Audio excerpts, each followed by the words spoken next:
Olá, aluno! Bem-vindo ao último encontro da disciplina de Fundamentos de Anatomia e Fisiologia. Eu sou a professora Maiara e hoje estou aqui substituindo o professor Marcelo para falar de um tema muito importante, que é a anatomia e fisiologia do sistema linfático. Esse conteúdo é de suma importância, porque nos próximos semestres, você, aluno, vai aprender sobre a drenagem linfática manual e é de suma importância que você compreenda o sistema linfático para entender toda a fisiologia dessa massagem tão importante que visa, então, reequilibrar, os líquidos presentes no interstício, no sistema venoso e linfático, para diminuir essa congestão, ou seja, o edema, que pode ser ocasionado por alguma disfunção patológica, uma insuficiência venosa, uma insuficiência linfática ou até mesmo uma disfunção estética. Então, vamos agora conhecer os conteúdos que vamos estudar nessa teleaula.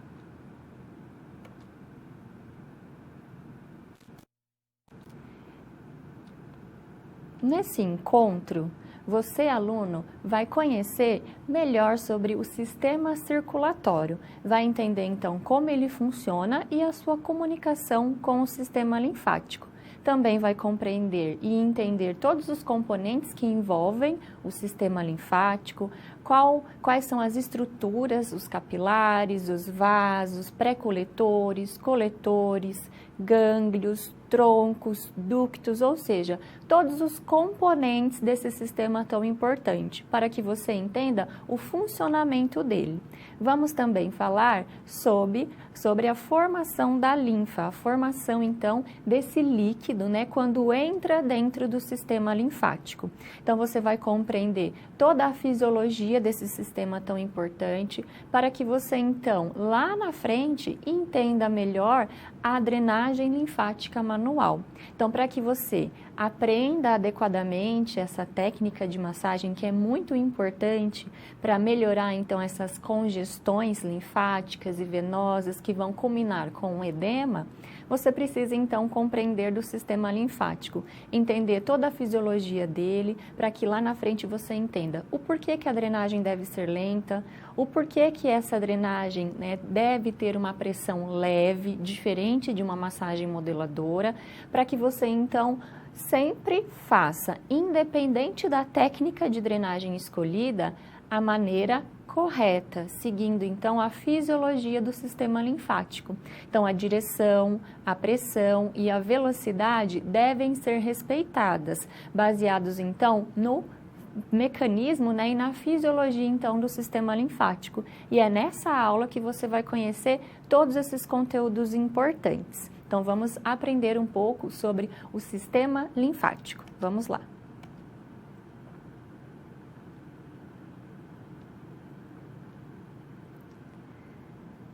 Nesse primeiro momento, vamos falar sobre o sistema circulatório e introduzir o sistema linfático. Vamos lá.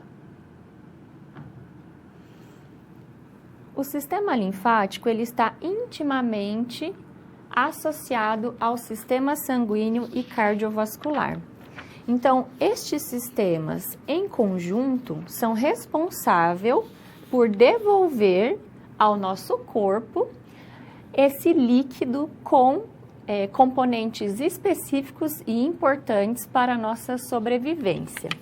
Ambos os sistemas, tanto o sistema circulatório como o sistema linfático, carregam ou transportam líquidos vitais por todo o corpo e possuem um sistema de vasos para este transporte. E a gente vai entender um pouquinho a fisiologia desses vasos para que você compreenda toda a fisiologia desse sistema. O sistema linfático, então, transporta o líquido chamado de linfa. E aqui é muito importante, aluno, quando esse líquido, então, entra para dentro do sistema linfático, ele vai receber o nome de linfa. E esse líquido, quando está ainda no interstício, no espaço extracelular, ele é chamado de líquido intersticial. Então, esse líquido, quando adentra ao sistema linfático, ele recebe o nome de linfa e ele é transportado pelos vasos especiais, chamados de capilares linfáticos e vasos linfáticos. Então, aqui um ponto importante é que o sistema linfático, diferente do sistema circulatório, ele nasce no interstício, então ele tem um fundo cego. E a primeira parte, então, que compõe o sistema linfático é chamado de capilares linfáticos. E são estruturas delicadas e que é importante, então, que você compreenda e entenda como eles vão funcionar para que esse líquido, então, possa entrar para dentro do sistema linfático. Então, lembrando que a via de entrada desse líquido para o sistema linfático é através dos capilares. Retornando ao slide, é importante saber que essa linfa, então, como eu falei no início, ela vai retornar para o sangue de onde se originou. Por isso é que é chamado de circulação, porque esse líquido ele vai ficar o quê? Circulante no nosso organismo. Mas lá no sistema linfático existem estruturas específicas que vão ser responsáveis por filtrar essa linfa.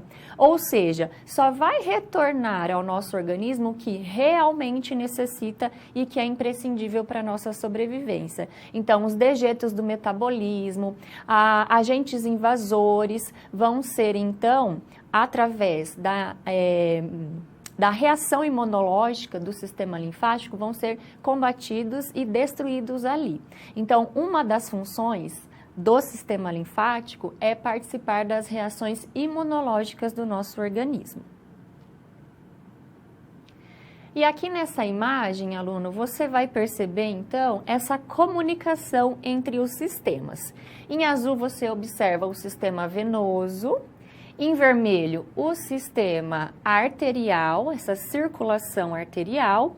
No meio, a gente tem um órgão chamado coração, né, que é essa bomba que vai ser responsável por ejetar, né, bombear todo esse sangue para o restante do nosso organismo. E quando esse sangue é recebido através das veias, ele vai ser oxigenado novamente nos pulmões, voltar ao coração e aí, então, novamente, né, banhar todas as estruturas, as células, o interstício para levar oxigênio e nutrientes para a sobrevivência do nosso organismo. Em verde, você está observando o sistema linfático, a circulação linfática. Note que a circulação linfática, ela acompanha a circulação venosa. Mas um ponto importante aqui é que você observa que quando a gente tem a circulação arterial em vermelho, chega a um ponto que ela se transforma na circulação venosa. Então, à medida que vai diminuindo essa pressão hidrostática, vai diminuindo também a pressão de oxigênio, consequentemente aumentando a pressão de CO2, transformando então esse vaso em uma veia. Então notem que eles se comunicam, né? Eles são uma rede contínua. Enquanto que o sistema linfático, ele possui um fundo cego, que a gente chama, ou seja, ele nasce no interstício. E essa primeira parte do sistema linfático é chamada de capilares linfáticos. E depois, então, vai assumindo calibres maiores, recebendo o nome de vasos e assim por diante, que a gente vai conhecer todos esses componentes. E a circulação sanguínea, ela é composta, então, de artérias e veias, como você pode observar na imagem. Então, a função desse sistema circulatório, tanto arterial quanto venoso e o linfático, é manter todo esse equilíbrio hídrico do nosso organismo. A circulação arterial, especificamente, ela tem a função de oxigenar, nutrir todas as células presentes no interstício, levar oxigênio para o nosso organismo, enquanto que a circulação venosa, junto com a circulação linfática, é responsável por pegar todo esse líquido que foi jogado no interstício, filtrar e retornar à nossa circulação. Então, a função destes sistemas são de suma importância para manter toda essa oxigenação, essa nutrição e essa reabsorção de líquidos para manter um equilíbrio hídrico no interstício. Porque se tiver algum probleminha na circulação arterial, tem um extravasamento excessivo de plasma para o interstício. Consequentemente, ali, né, esse líquido intersticial não vai conseguir, então, retornar através da circulação venosa e linfática pela alta demanda e pode acumular líquido. Então, a gente pode ter o edema a partir de um problema arterial. E a gente também pode ter um edema a partir de uma insuficiência venosa. Então, esses vasos não conseguem reabsorver esse líquido. Tem o sistema linfático que ajuda a reabsorver, mas se o sistema venoso falhar, vai ter uma descompensação, assim como o sistema linfático. Então, o edema ele pode ser formado por um comprometimento arterial, por um comprometimento venoso e por um comprometimento linfático.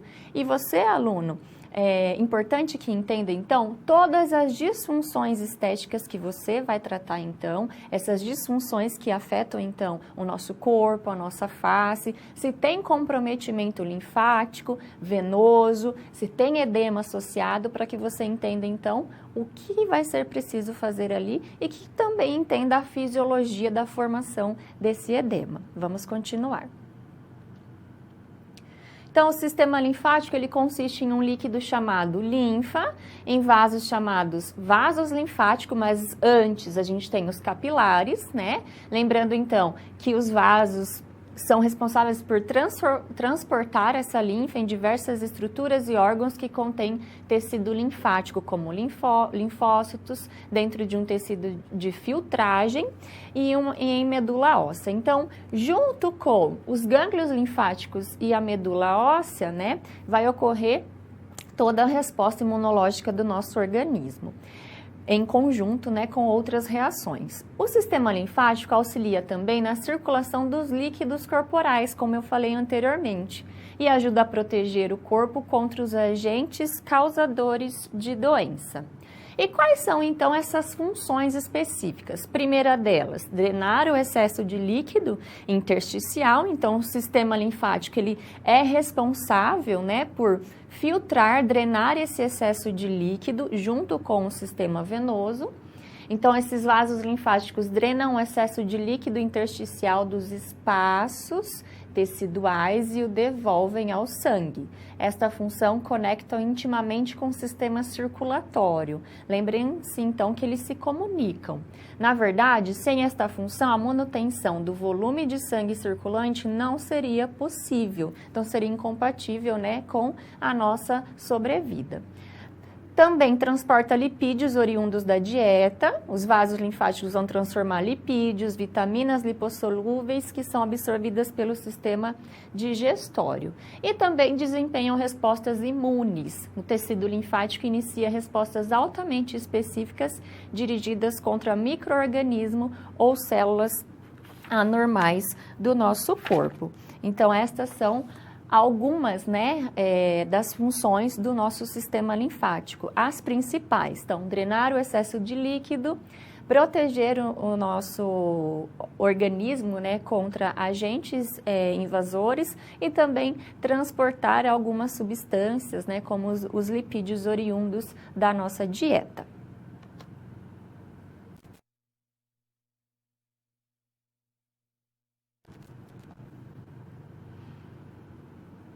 E vamos conhecer nesse momento os componentes do sistema linfático, bem como essa circulação, né? E como é a formação dessa linfa. Vamos lá.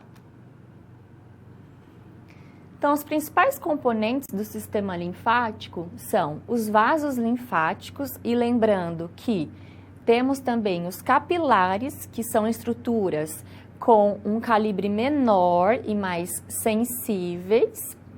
Temos também os órgãos e os tecidos primários, que compõem a medula óssea e o timo, e os secundários, que são os linfonodos, o baço e os nódulos linfáticos. E a linfa, que compõe, então, esse líquido, né, quando está dentro dessa circulação. Então, a gente tem algumas estruturas nesse sistema que desempenham a sua função específica, tá? Então, pensando no caminho que esse líquido percorre, vamos pensar que ele vai, então, sair do interstício, adentrar para a circulação linfática através dos capilares, e os capilares, por sua vez, vão transportar essa linfa para os vasos pré-coletores, em diante para os vasos coletores, vão passar pelos gânglios correspondentes, vão para os seus troncos específicos, ductos e desembocar na veia cava para então retornar ao coração para ser bombeado novamente. Então, vou falar especificamente de cada estrutura dessa mais para frente. Então, estes são os principais componentes junto com os órgãos linfóides primários e secundários. E aqui eu tenho uma imagem para que você entenda, então, como que essa linfa vai ser formada. Então, vamos lembrar lá, a principal função da circulação arterial é levar, né, esse sangue rico em oxigênio, em plasma, banhar esse interstício, então, para ocorrer toda a nutrição celular ali presente. E então, quando esse plasma vai para o interstício, ele recebe o nome de líquido intersticial. E esse líquido intersticial, então, parte vai retornar à circulação vai retornar ao nosso organismo pela circulação venosa e parte vai retornar pela circulação linfática. E esse deslocamento de fluidos ocorre por diferenças de pressão. Então, através de diferencial de pressão entre as extremidades dos vasos linfáticos e no espaço intersticial é que vai ocorrer, então, a formação da linfa. E para que essa linfa entre para dentro dos capilares linfáticos, eu apresento aqui uma estrutura que você está observando em verde, em que ela tem uns prolongamentos. Esses prolongamentos são chamados de filamentos de ancoragem. O que são esses filamentos de ancoragem? Nada mais são do que estruturas que permitem a abertura desses capilares. Então, para esse líquido entrar para dentro dos capilares linfáticos, eles precisam o quê? Se abrir, né? E junto, então, com esse líquido intersticial, vai, então, retornar também à nossa circulação macromoléculas, proteínas de alto peso molecular que não conseguem retornar ao nosso organismo através da circulação venosa. E para que isso aconteça, esses filamentos de ancoragem permitem, então, que esse líquido e essas proteínas de alto peso molecular entrem para o sistema linfático e daí, então, ocorra todo o transporte dessa linfa até a veia cava e retornar novamente à nossa circulação. Então, é de suma importância que esse diferencial de pressão esteja adequado para que, então, ocorra, né, o deslocamento desse líquido. Tá? Então, a gente tem a pressão hidrostática presente dentro dos vasos e a pressão oncótica presente no interstício, que vai permitir, então, essa fluidez de líquido. E aí, professora, quando a gente tem algum comprometimento, qual é a função da drenagem? A drenagem, ela vem com o intuito de aumentar a pressão no interstício para favorecer a abertura desses filamentos de ancoragem e uma formação adequada da linfa, ou seja, a entrada desse líquido para dentro dos capilares. E aí permitir, então, o reequilíbrio hídrico através, então, dessa massagem. Então, é importante que você saiba, aluno, que a pressão deve ser uma pressão adequada, que você vai aprender em uma disciplina chamada de massagens corporais e faciais, para que estes capilares não se fechem, não se colabem, porque eles são estruturas sensíveis, extremamente frágeis, finos e estão localizados superficialmente à nossa pele.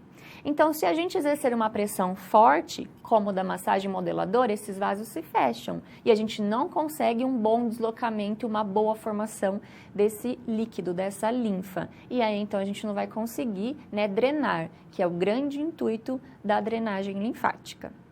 Retornando ao slide, você então pode perceber melhor, né, essa comunicação entre o sistema circulatório, arterial, venoso e o sistema linfático que vai acompanhar esse sistema venoso com o intuito então de devolver ao nosso organismo esse líquido, né? Então, parte desse líquido que não consegue retornar através das veias vão ser retornados então ao nosso organismo através da nossa circulação linfática. E o que é a linfa, professora? Nada mais é do que um líquido transparente ou de coloração clara, com aspecto leitoso, que circula lentamente através dos vasos linfáticos. E a composição dessa linfa assemelha-se com a do sangue, exceto por não possuir hemácias. Então, se assemelha ao plasma, só que não tem hemácias. Então, essa é a principal diferença, então, entre a linfa do plasma sanguíneo. A linfa apresenta glóbulos brancos, dos quais 99% são linfócitos. Então, lembrando uma das principais funções, que é participar das reações imunológicas do nosso organismo. Basicamente, a linfa é um líquido pobre em proteínas e rico em lipídios. Então, tem uma quantidade pequena de proteínas, mas lembrando que essas proteínas são aquelas que não conseguem ser retornadas, né, através da circulação venosa e que devem ser retornadas, não podendo ficar no interstício, porque senão ocorre toda uma alteração da pressão oncótica, né, ocasionando um prejuízo dessa circulação. A linfa, assim como o sangue, contribui com o transporte e a remoção de substâncias em diversas partes do nosso corpo.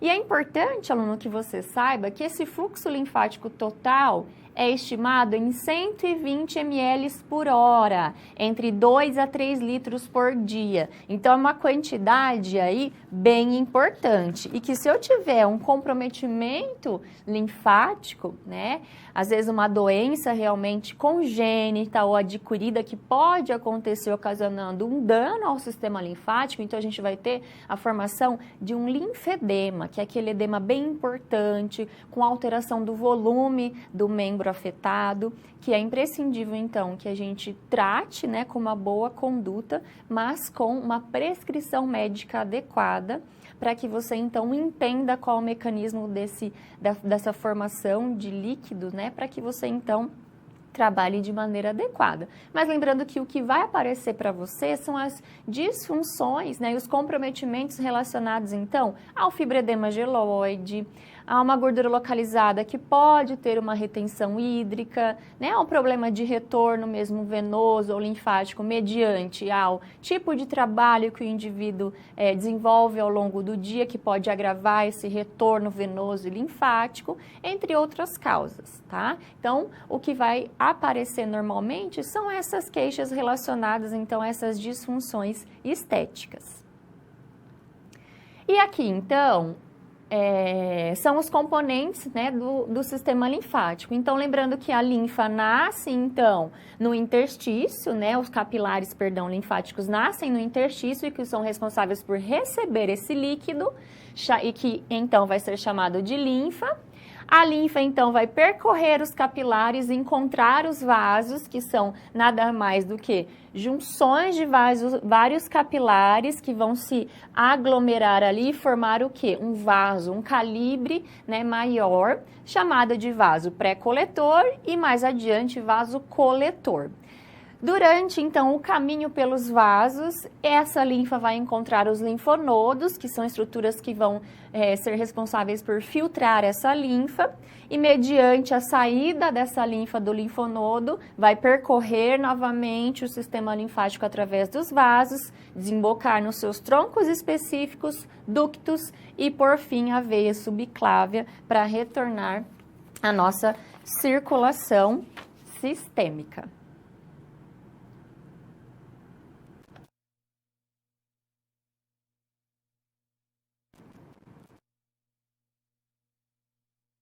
conhecer melhor sobre essas estruturas do sistema linfático. Então, como que é a anatomia e fisiologia desses capilares, desses vasos, para que você entenda, então, como é o funcionamento deles. Vamos lá.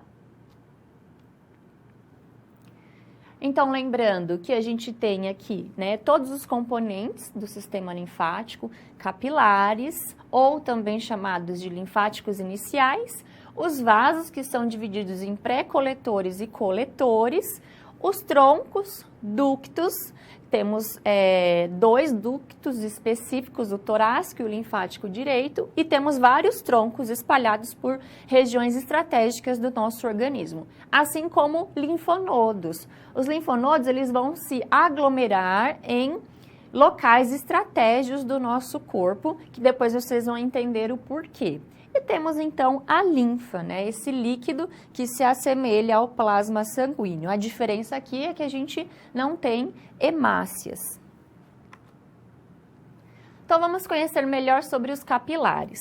Os capilares são estruturas então cilíndricas, compostas de células endoteliais, que têm a função de absorver esse líquido intersticial. Abrem-se ou fecham-se, permitindo a entrada do fluido intersticial em seu interior. E para, então, essa entrada, ocorre, então, a abertura dos filamentos de ancoragem. Então, o que permite a entrada desse líquido para dentro dos capilares é a abertura desses filamentos de ancoragem. E eles se fecham para que não ocorra um refluxo desse líquido. São estruturas, então, maiores e mais irregulares que os capilares sanguíneos, finos e transparentes, dispostos sob a forma de uma rede fechada. Os capilares podem intercomunicar-se livremente, de forma que é quase impossível interromper o seu fluxo. Então, na verdade, tem um aglomerado de capilares que um vai se comunicando com o outro e recebendo esse líquido do interstício. As células endoteliais unem-se ao tecido conjuntivo intercelular através, então, desses filamentos de proteção, que são chamados especificamente de filamentos de ancoragem, que são aqueles prolongamentos verdes, que eles se abrem através, então, do diferencial de pressão. Então, lembrando que eu tenho uma pressão maior no interstício e menor nos capilares, por isso é que permite, então, o deslocamento desse líquido. E eles se fecham para que esse líquido, então, não retorne ao interstício. E então, um ponto importante que eu falei anteriormente é que os capilares, eles são superficiais. Então, uma consideração aqui que você tem que lembrar sempre é que o sistema linfático, ele vai do nosso tecido superficial para o nosso tecido profundo. Então, na parte superficial, a gente tem capilares e na parte mais profunda, a gente vai encontrar os vasos, coletores, troncos e ductos. Então, lembrando que o nosso sistema linfático, ele vai do nosso tecido superficial para o nosso tecido profundo. E pensando que os capilares linfáticos são estruturas frágeis e finas, lembrando que qualquer pressão adicional que prejudique, então, o funcionamento desses capilares, fazendo com que eles se fechem, a gente vai ter um prejuízo dessa drenagem fisiológica. E vamos conhecer agora um pouco mais sobre os vasos pré-coletores. Os vasos pré-coletores vão, então, receber essa linfa dos linfáticos iniciais, que são encarregados de fazer a ligação entre eles e os coletores propriamente ditos. Então, os vasos pré-coletores nada mais é do que uma ligação entre os capilares e os vasos coletores propriamente. Estes vasos, chamados de pré-coletores, também podem, em alguns casos, captar a linfa por meio de aberturas nas paredes, o que não acontece com os vasos chamados de coletores. Enquanto os linfáticos iniciais são superficiais e os coletores vão ser mais profundos, os pré-coletores vão fazer essa ligação entre ambos, dispondo-se perpendicularmente entre eles. E os vasos pré-coletores possuem válvulas rudimentares em formato de funil que direcionam o fluxo da linfa, conduzindo-a aos coletores. Então, aqui é importante, aluno, que você saiba que essas válvulas são imprescindíveis para que não ocorra o refluxo desse líquido. Então, esse líquido, essa linfa, ela possui uma única direção e é chamada de centrípeta, ou seja, essa direção vai de encontro à nossa circulação de retorno. E é importante aqui você lembrar disso, para que você também compreenda a direção adequada da drenagem. Então, deve acompanhar essa direção, né, centrípeta e unidirecional. Então, a drenagem nunca vai ser feita, drenagem chamada de manual, né, aqui eu estou falando da massagem, nunca vai ser feita seguindo um fluxo contrário, então, a essa fisiologia do sistema linfático. E já os vasos, ou chamados de coletores linfáticos, assim como as veias do sistema sanguíneo, os coletores linfáticos possuem as paredes formadas por 3 camadas de células, então são vasos mais especializados. Suas paredes internas são dotadas de válvulas dispostas aos pares, que impedem o refluxo da linfa e garantem sua movimentação em direção ao centro do corpo. A camada intermediária da parede dos vasos linfáticos é formada por células musculares lisas, que permitem que o vaso se contraia. E essa estrutura é chamada de linfângios. Então, o linfângio nada mais é do que o espaço entre uma válvula e outra. E ela é composta por musculatura lisa, no qual ela se contrai para que essa linfa seja impulsionada para os vasos subjacentes. Então, elas são tidas como pequenos coraçõezinhos que vão, então, contrair para que esse líquido percorra, né, para que a linfa percorra todo o sistema linfático, quando estão dentro dos vasos, chamados de coletores. Então, uma vez que possuem impulsação própria e funcionam como bombas auxiliares, elas impulsionam a linfa para frente. Cada linfângio pulsa entre 6 a 8 vezes por minuto, bem menos que o nosso coração, motivo pelo qual a linfa se transporta muito devagar e a drenagem fisiológica é lenta. Por isso é que a drenagem linfática manual deve ser lenta, porque o fluxo da linfa é lento e qualquer velocidade ou qualquer estímulo que você aumente, né, todo esse fluxo linfático, você pode danificar essas válvulas, danificar estruturas, então, do sistema linfático. Por isso é que a drenagem linfática, então, tem todos os seus princípios obedecendo, então, à fisiologia do sistema linfático. Deve ser leve a pressão para não colabar os capilares linfáticos, deve ser lenta para seguir, então, o ritmo lento de bombeamento da linfa, respeitando, então, esse ritmo de contração dos linfângios. E o sistema linfático, ele drena de 2 a 2,5 litros de linfa a cada 24 horas, como eu falei anteriormente, e assim, então, não devemos esquecer que a drenagem linfática manual também deve ser muito lenta para acompanhar, então, esse ritmo fisiológico de drenagem. Então, aqui só para apresentar, né, essa estrutura chamada de vaso ou coletor linfático. Então, possuem válvulas e entre uma válvula e outra eu tenho uma estrutura, né, uma unidade contrátil chamada de linfângio, que se contrai, então, para que essa linfa, né, percorra todo o sistema linfático.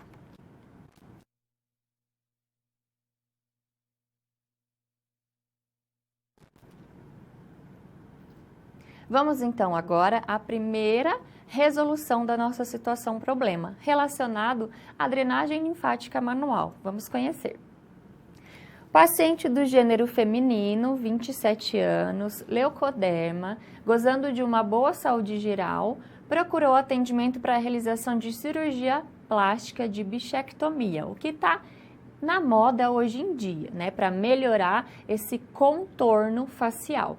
A queixa principal da paciente era: mordo muito a minha bochecha devido à falta do dente inferior. E nesses casos, alguns profissionais, né, da odontologia acabam indicando então a bichectomia.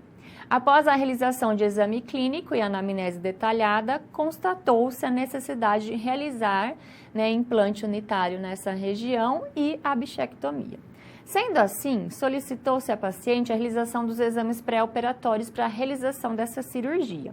Na consulta de retorno após a cirurgia, foi detectado um edema facial importante, sendo a paciente encaminhada para a realização dos serviços estéticos faciais.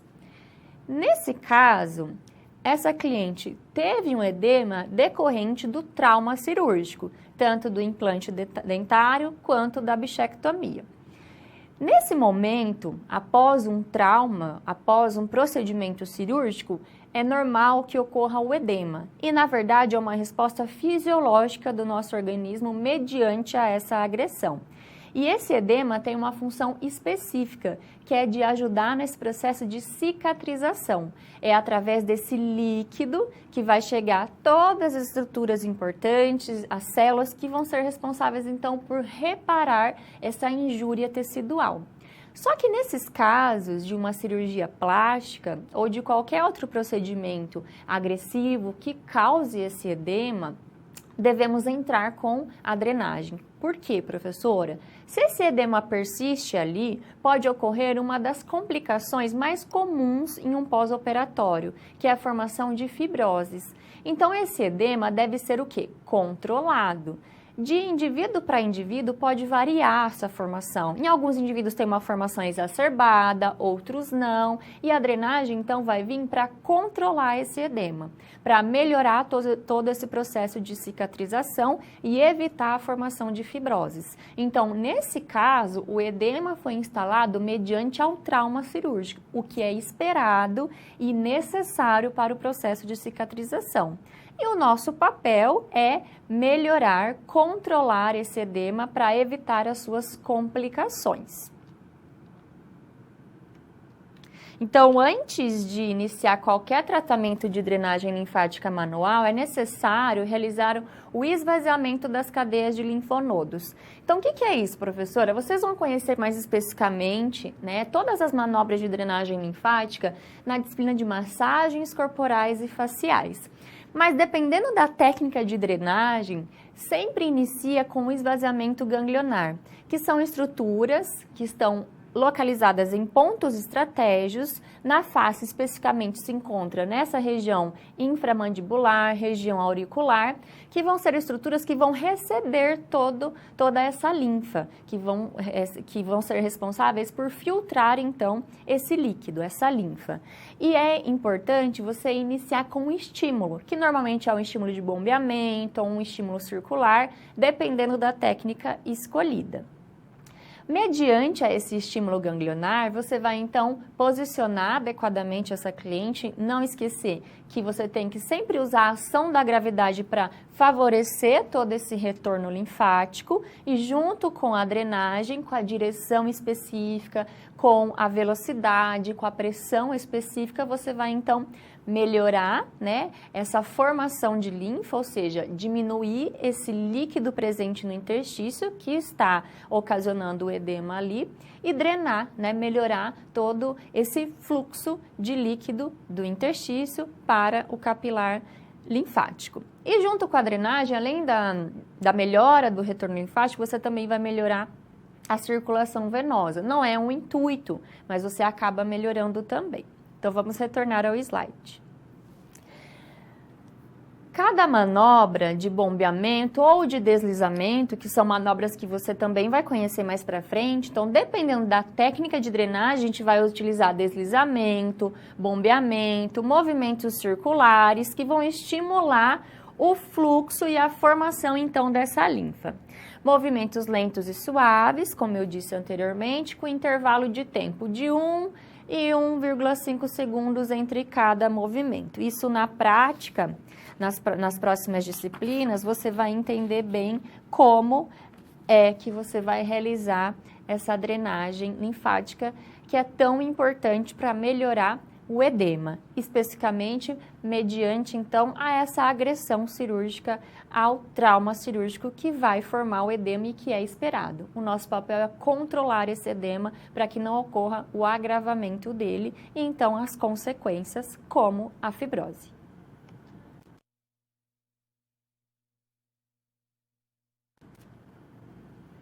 E agora vamos, então, para um momento de interação. Então, acompanhe comigo, aluno. Eu quero que você pense um pouco e me responda qual a diferença entre linfa, líquido intersticial e o plasma sanguíneo.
Então, vamos retornar e lembrar, né? Qual é a diferença, então, entre líquido intersticial, plasma sanguíneo e linfa?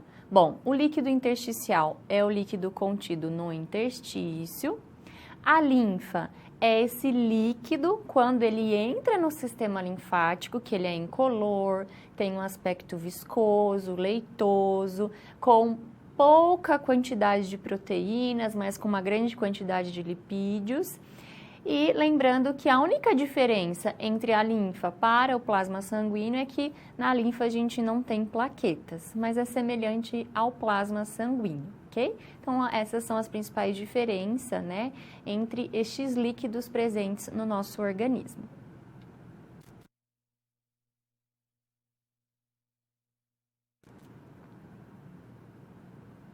Vamos conhecer agora um pouco mais sobre os troncos, ductos e os linfonodos. Então, vocês já conheceram sobre os capilares, vasos pré-coletores e coletores. Então, vamos conhecer o restante dos componentes do sistema linfático. Os troncos linfáticos são nada mais do que vasos de calibres maiores do que os vasos coletores. O sistema linfático das porções inferior e superior do nosso corpo comunicam-se através de 11 troncos principais, divididos em 5 pares e um tronco isolado, que vão se posicionar estrategicamente no intestino, próximo à linfa das vísceras intestinais, né, que transportam, as linfas intestinais.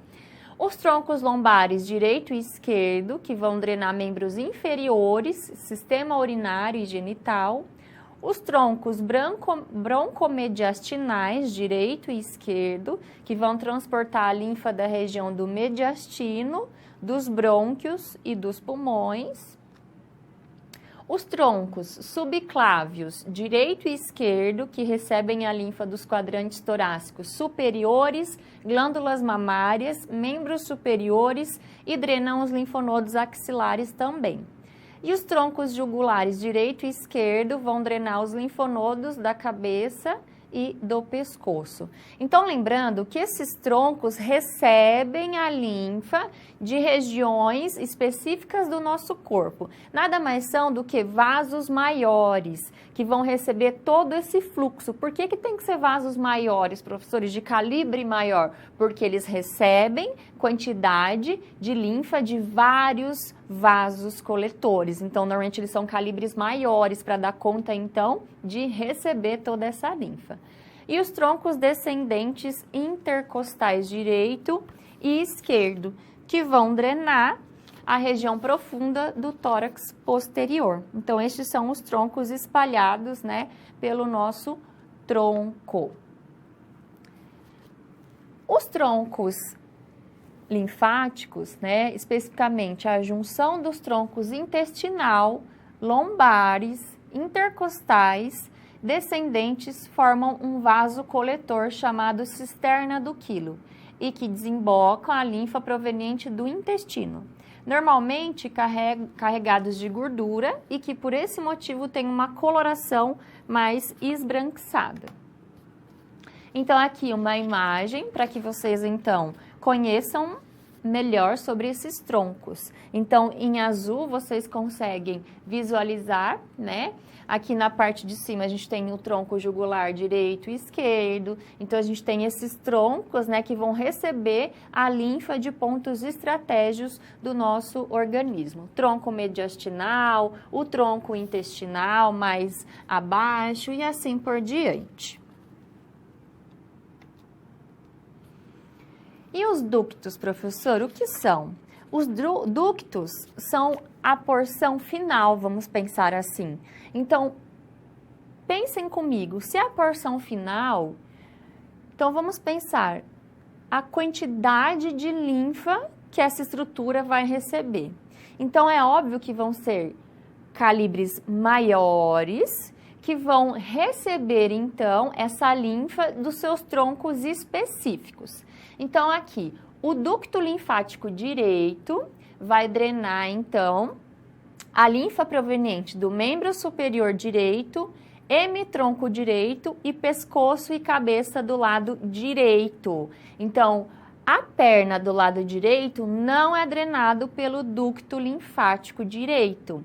E essa parte inferior do abdômen também não, tá? Então, na imagem vocês conseguem visualizar bem, né, essa coloração verde, em verde aqui, que são as regiões que vão ser, então, drenadas, né, pelo ducto linfático direito. Enquanto que as demais regiões, né, vão ser drenadas, então, pelo ducto torácico.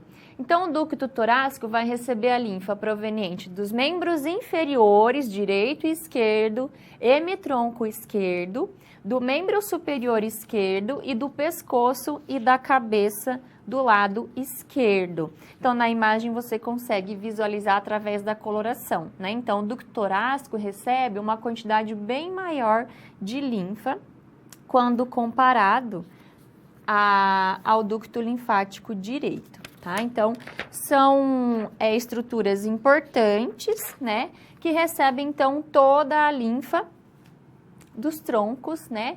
Que os troncos vão receber toda a linfa dos vasos coletores, os vasos coletores vão receber a linfa dos pré-coletores e os pré-coletores vão receber a linfa dos capilares linfáticos. E os capilares linfáticos vão receber esse líquido, formar essa linfa, né, do interstício. Então, lembrando que os capilares vão nascer, né, eles nascem no interstício, eles possuem um fundo cego, que chamamos, né? Então, é uma circulação que nasce, então, no interstício, diferente da circulação arterial e venosa, né? Que elas se comunicam entre si, ok?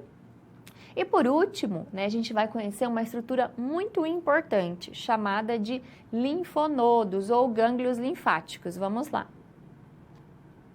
O que são essas estruturas, professora?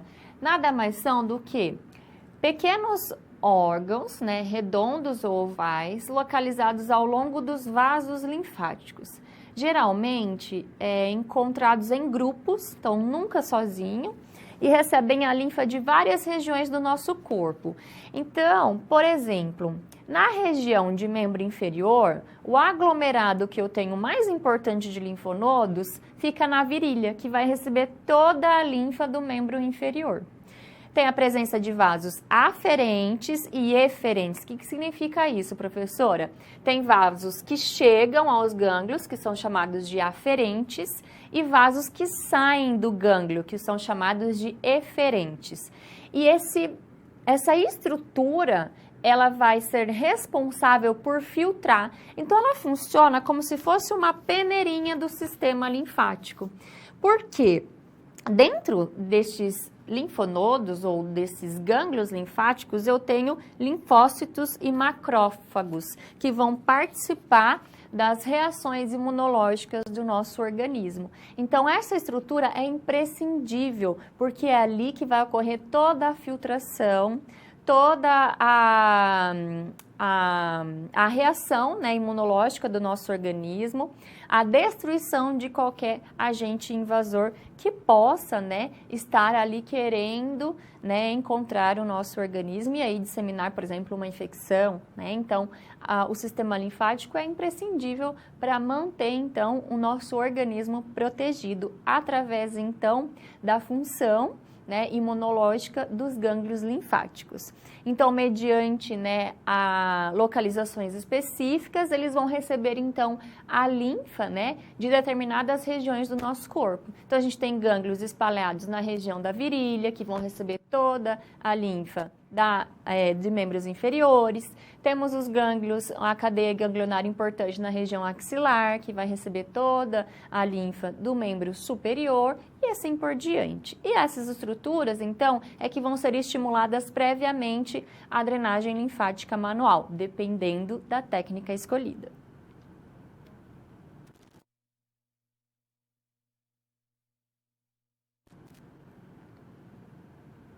E vamos, nesse momento, conhecer sobre os órgãos e os tecidos linfóides. Vamos lá.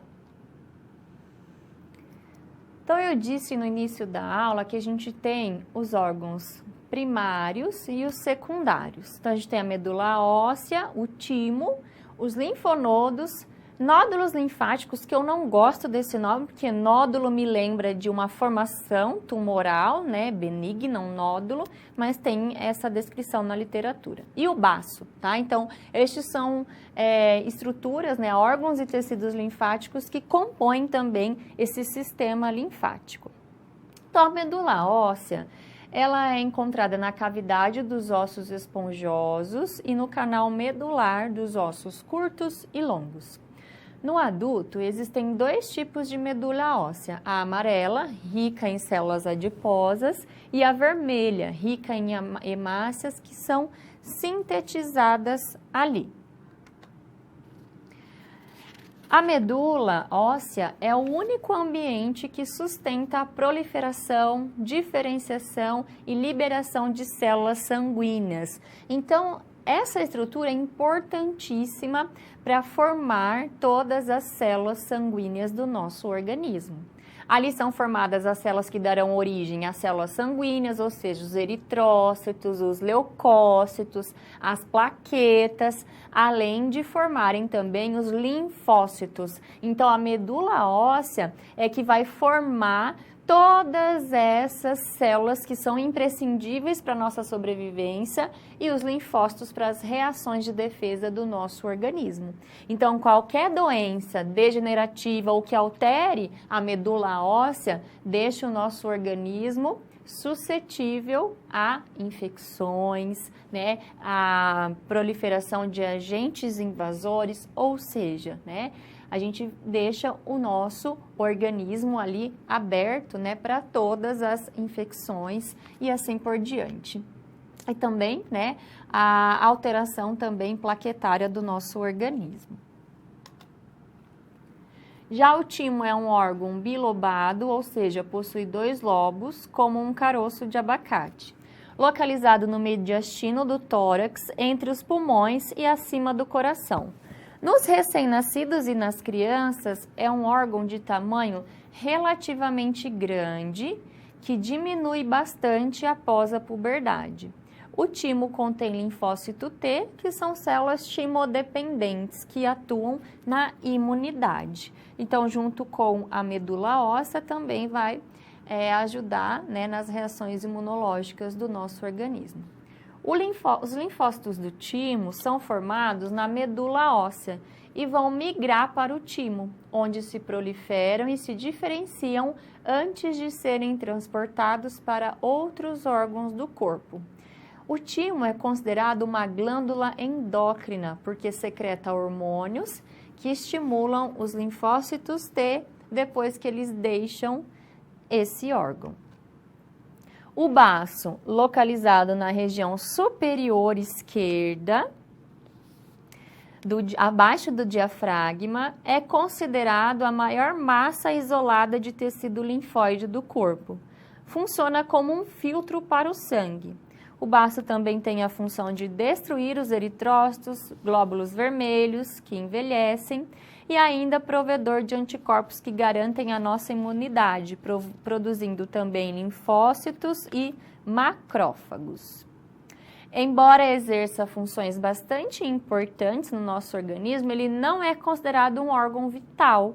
Se precisar ser removido por uma patologia ou um acidente, o que pode acontecer, e aí então ocasionar uma hemorragia interna, as suas funções passam a ser realizadas pelo fígado, medula óssea e linfonodos. Por isso que é possível então, após um trauma ou uma doença, retirar essa estrutura.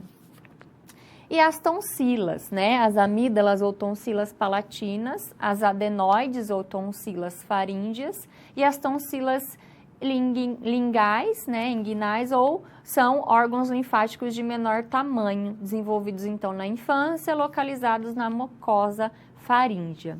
Exercem função importante na defesa imunológica também, mas das vias aéreas superiores e dos órgãos de entrada do nosso trato alimentar. Enquanto que os nódulos linfóides são massas ovaladas de tecido linfático que não são cercadas por uma cápsula, presentes na túnica mucosa que reveste o sistema digestório, urinário, genital e as vias respiratórias. Podem se apresentar como pequenos e solitários ou como múltiplos agregados. Então, essas são também algumas, né, das estruturas que compõem o sistema linfático. Então, a gente tem, né, aqueles componentes que falamos anteriormente, que vão, então, ser responsáveis por formar essa linfa e carrear, né, transportar essa linfa para o nosso organismo e que elas vão ser, então, alvos da drenagem linfática manual. Então, lembrando que a linfa é formada através da reabsorção dos capilares linfáticos, né, com a abertura desses filamentos de ancoragem. Então, esse líquido presente no interstício vai entrar para dentro desses capilares. Quando o líquido, então, está dentro dos capilares, eles vão começar a percorrer toda essa estrutura e chegar aos vasos pré-coletores. Então, aqui a gente tem os capilares e aqui a gente vai ter uma comunicação chamada de vasos pré-coletores. E aqui embaixo, mais profundamente, a gente vai ter os vasos coletores. Então, os vasos pré-coletores, a gente tem válvulas que vão, então, ser responsáveis, né, por direcionar essa linfa. Então, essa linfa, ela possui uma única direção, chamada de centrípeta. E através, então, da entrada dessa linfa para os vasos chamados de coletores, em que eu tenho, então, entre uma válvula e outra, uma unidade contrátil, que recebe o nome de linfângio, que é responsável por contrair para que essa linfa continue o seu trajeto. E para cada contração, a gente tem uma velocidade específica. Por isso é que a velocidade da drenagem linfática manual deve ser lenta. E a pressão suave para que não ocorra o colabamento dos capilares e aí atrapalhe a formação da linfa. Dando continuidade, então, essa linfa vai percorrendo os vasos coletores e vão chegar em estruturas chamadas de gânglios ou linfonodos, que vão ser responsáveis por filtrar toda essa linfa. E à medida, então, que essa linfa sai destes linfonodos, vão, então, encontrar novamente os vasos coletores, que vão percorrer todo esse trajeto e chegar nos troncos específicos, posicionados, né, estrategicamente nas regiões, então, que vão receber essa linfa de locais específicos. E após, então, a entrada dessa linfa para os troncos, essa linfa vai encontrar, então, os ductos. E aí, então, os ductos vão ser responsáveis por desembocar toda essa linfa na veia cava superior. E aí, então, né, esse líquido vai voltar à nossa circulação, chegar no coração, ir para o pulmão, ser oxigenado novamente, voltar ao coração e ser bombeado para o restante do nosso organismo. Chegar novamente no interstício, ocorrer, né, todo o processo de filtração e reabsorção, entrar novamente nesse capilar linfático e continuar todo o seu percurso. Então, essa circulação recebe esse nome porque ela é circulante, tá? Ela não vai se perdendo ali. Então, essa rede circulante, junto com o sistema arterial, venoso, é responsável, então, né, pela toda a filtração, reabsorção, então, de estruturas importantes do nosso organismo. Então, o sistema linfático, ele é extremamente importante para, junto com o sistema venoso e sistema arterial, manter esse equilíbrio hídrico do nosso organismo.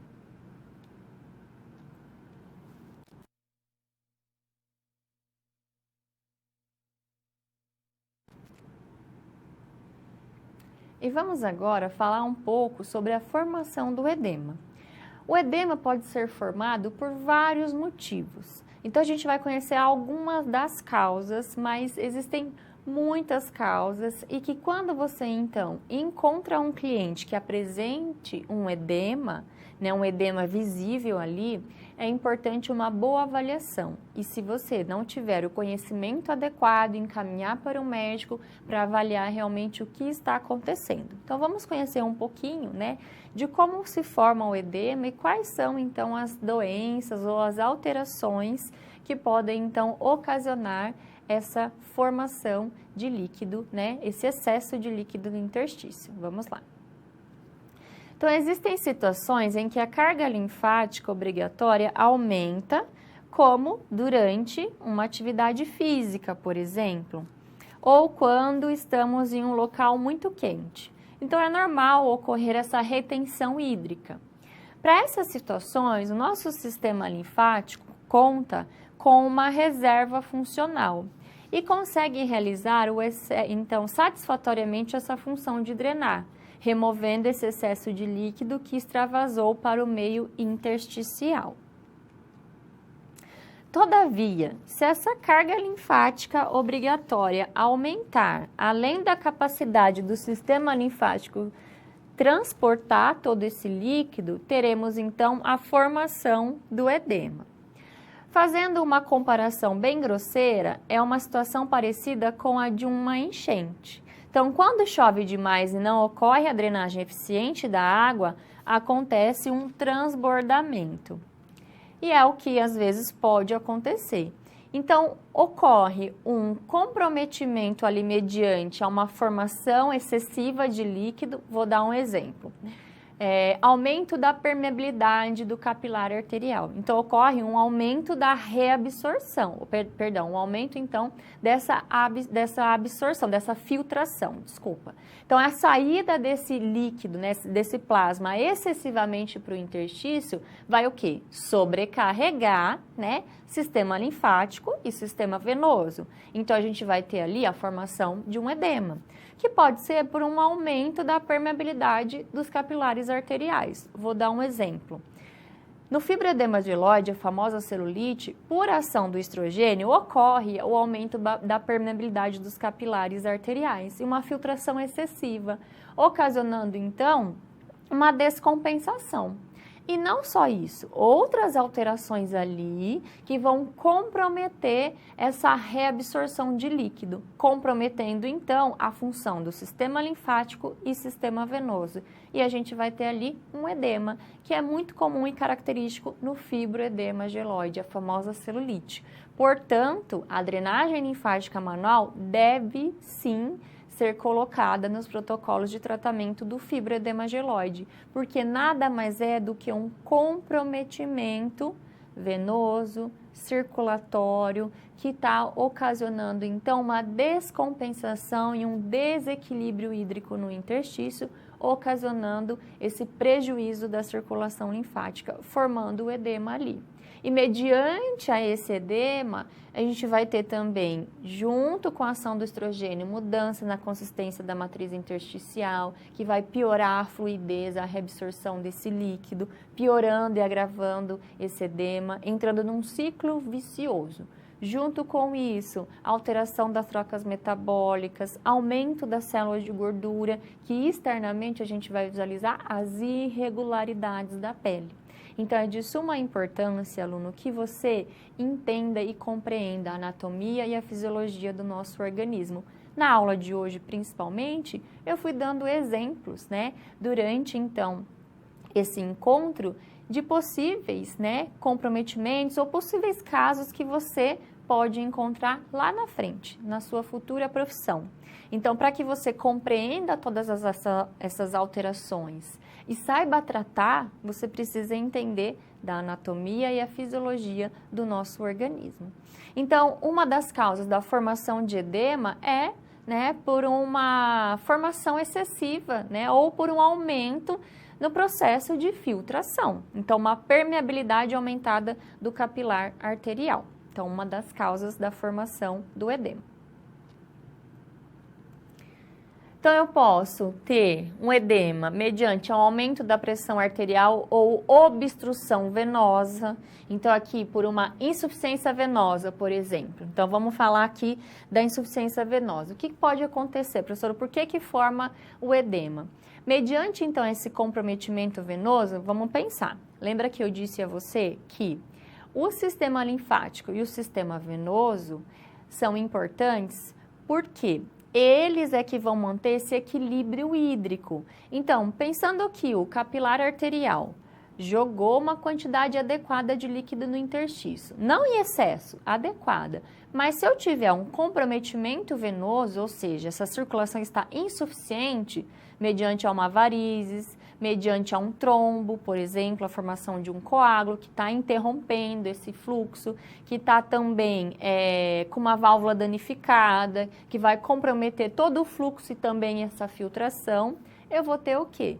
Um edema, porque parte desse líquido vai conseguir voltar através da circulação linfática, mas aquela quantidade que tem que ser retornada para a circulação venosa vai ficar acumulada ali no interstício. Então, a gente pode ter um edema proveniente de uma alteração venosa e que é muito comum acontecer, tá?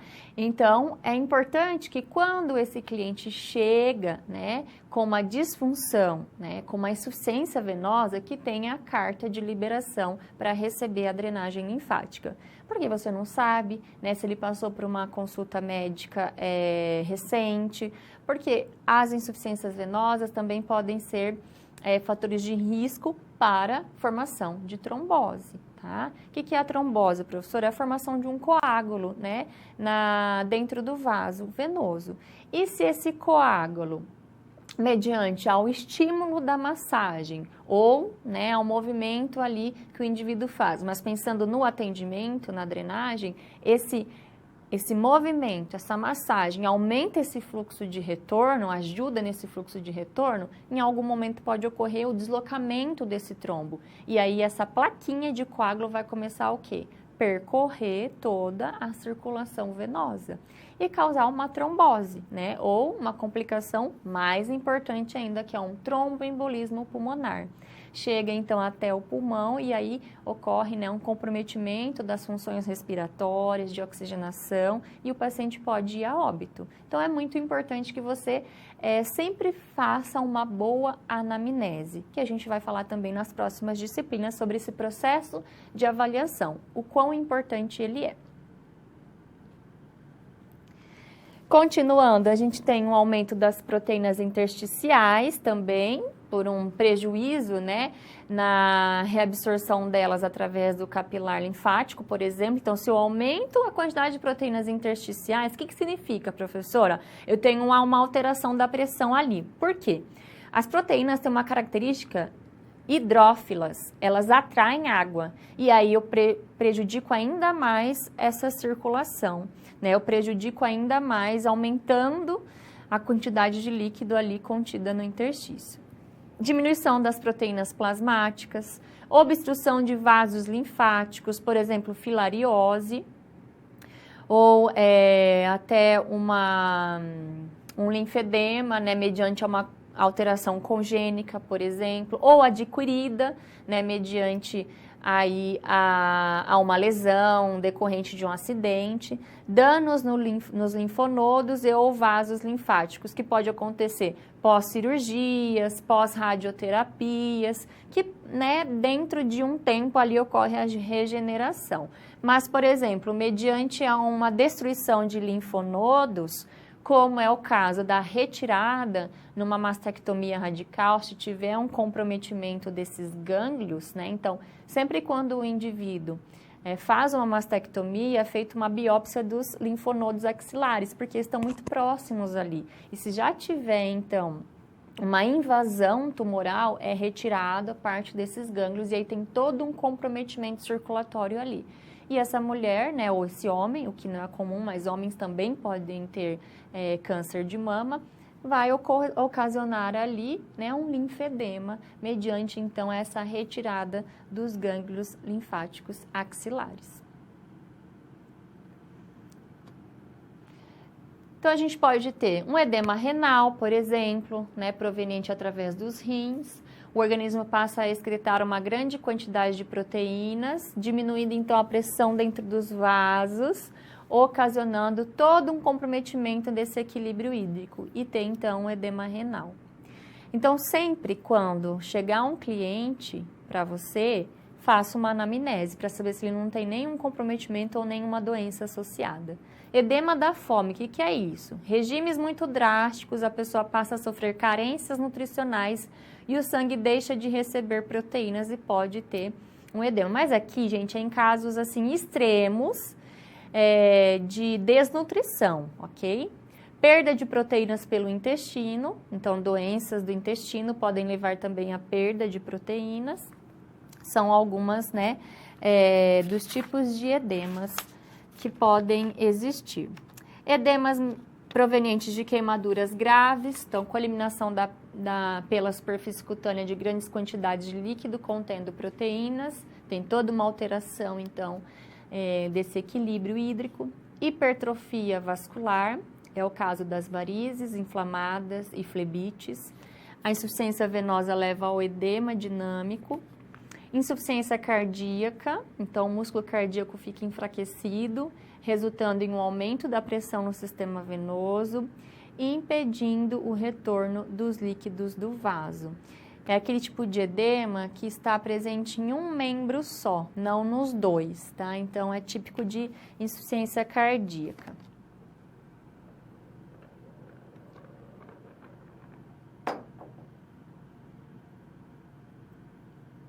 Vamos agora a uma outra resolução de uma situação problema, que é a drenagem linfática em gestante. E aí, professora, pode fazer? Por que a gestante tem essa retenção hídrica, esse edema? Vamos lá. Mariana é aluna do curso de embelezamento e imagem pessoal e terá que apresentar um trabalho para a teleaula de anatomia e fisiologia do sistema linfático. Ela deverá desenvolver neste trabalho uma apresentação sobre a drenagem linfática em gestante. Analisando essa situação, é importante que Mariana saiba responder como posicionar uma gestante. Quais as principais manobras que podem ser feitas? Vamos lá. No início da gestação até o 5º mês, a cliente não terá muita dificuldade de se posicionar na maca. À medida que a gestação progredir e o volume abdominal aumentar, ficará mais difícil para ela se posicionar e, principalmente, permanecer por longos períodos na mesma posição. Então, é importante, quando você receber uma cliente que está gestante, avaliar, pegar o nome do obstetra responsável, colher, né, qual é a data provável do parto, em quantas semanas ela se encontra de gestação. Normalmente, no primeiro trimestre, já ocorre uma retenção hídrica, mas que vai se agravando ao longo das semanas gestacionais. Por quê? tem toda uma alteração hormonal que também justifica a formação do edema, mas a gente tem um aumento do volume uterino. Consequentemente, esse aumento do volume uterino comprime toda a circulação de retorno dos membros inferiores, o que então vai ser muito comum o edema em membros inferiores. Mas chegando lá no final da gestação, mediante a toda essa alteração hormonal, é comum que a grávida tenha aquele edema generalizado.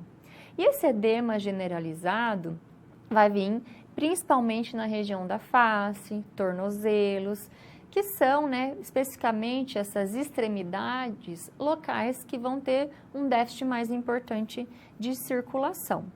E que então é muito comum aparecer, essa gestante procurando então um atendimento de drenagem linfática manual.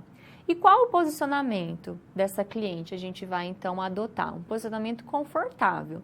No início ela vai conseguir ficar em decúbito ventral, de barriga para cima, mas no avançar da gestação, esse deitar em decúbito ventral vai acabar comprimindo toda o diafragma, pulmão, ocasionando todo um comprometimento respiratório. Então, a gente tem que elevar essa cliente, para a gente conseguir trabalhar de maneira adequada. Quando esse posicionamento ainda assim é incômodo, então quase semi-sentada, a gente vai deixá-la em decúbito lateral. Só que o decúbito lateral não é qualquer lado que a gente vai poder posicionar essa cliente. Então, acompanhe comigo. Por quê, professora? Existe uma síndrome chamada da hipotensão supina, que é a pressão exercida sobre a veia cava inferior na altura da virilha do lado direito. Então, assim, você não deverá deixar a cliente gestante posicionada por muito tempo, tanto nos decúbitos dorsal e lateral direito. Então, o decúbito mais adequado é o lateral esquerdo para posicionar, então, essa gestante. Então, você vai precisar pensar nessa estratégia em como você vai, então, atender essa gestante mediante, esse posicionamento. Mas não é toda gestante. Às vezes você consegue, trabalhar com essa gestante deitada, em decúbito ventral. Você só vai tomar o cuidado se ela tiver qualquer mal-estar, você vai virar ela de lado para melhorar toda essa circulação, descomprimir a veia cava e aí voltar à oxigenação adequada. Então, às vezes ela pode ter essa sintomatologia mediante, então, ao nosso atendimento, tendo em vista que ela fica, boa parte do tempo ali na mesma posição. Então, é importante a gente sempre questionar essa gestante se está adequado o posicionamento, se ela quer mudar, porque além de todo esse comprometimento circulatório, também tem os comprometimentos osteomioarticulares, dores, nas articulações, que são responsáveis, então, por maior parte dos incômodos, mediante, então, ao longo posicionamento aí nessa posição, ou seja, na mesma posição.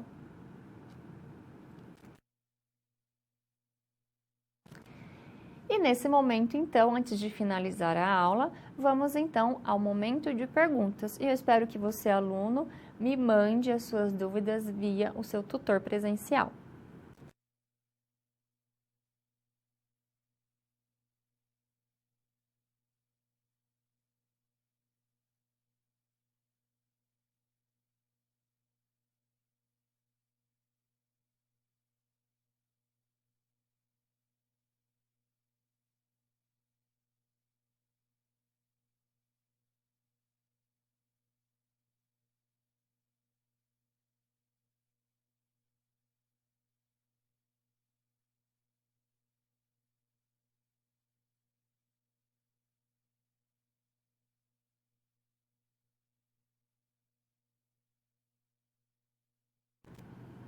Vamos encerrar aqui o nosso encontro. Espero que você tenha gostado da nossa teleaula, assim como as demais aulas com o professor Marcelo, e que são importantíssimas, para o andamento do seu curso. Então, vamos ao momento agora bem importante, que é o momento em que a gente vai recapitular um pouco de tudo que foi falado. Vamos lá.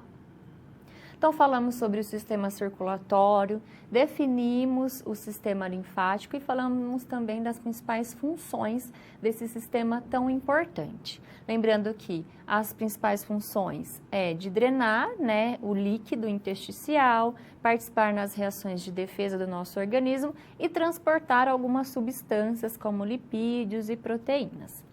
E falamos também dos componentes do sistema linfático, da linfa, do fluido intersticial e da circulação da linfa. Conhecemos as estruturas do sistema linfático, os capilares linfáticos, os vasos pré-coletores, coletores, os gânglios, os troncos, os ductos e todos os órgãos e tecidos linfáticos. E falamos também um pouco sobre a formação do edema. Então, lembrando que a formação do edema pode ser mediante um comprometimento arterial, venoso e linfático, que no decorrer das disciplinas você então vai conhecer as disfunções específicas que envolvem também esse comprometimento circulatório ocasionando o edema. Uma das disfunções eu já adiantei, que é o fibroedema geloide, mas também a gente pode ter esse edema mediante um trauma cirúrgico, mediante então de uma cirurgia plástica. Então, dependendo, né, das causas do edema, a gente precisa entender para saber se a drenagem vai ser bem-vinda ou não. Num edema proveniente de um comprometimento arterial, a drenagem linfática não vai melhorar esse edema. Mas se for um edema mediante um comprometimento venoso e linfático, a drenagem linfática vai ser bem-vinda. Então, é imprescindível que você faça uma boa anamnese para saber qual a conduta mais adequada para o seu cliente. E eu vou encerrar então aqui essa disciplina. Espero então que você tenha gostado. Nos vemos então em outros momentos no decorrer do nosso curso. Um forte abraço e bons estudos!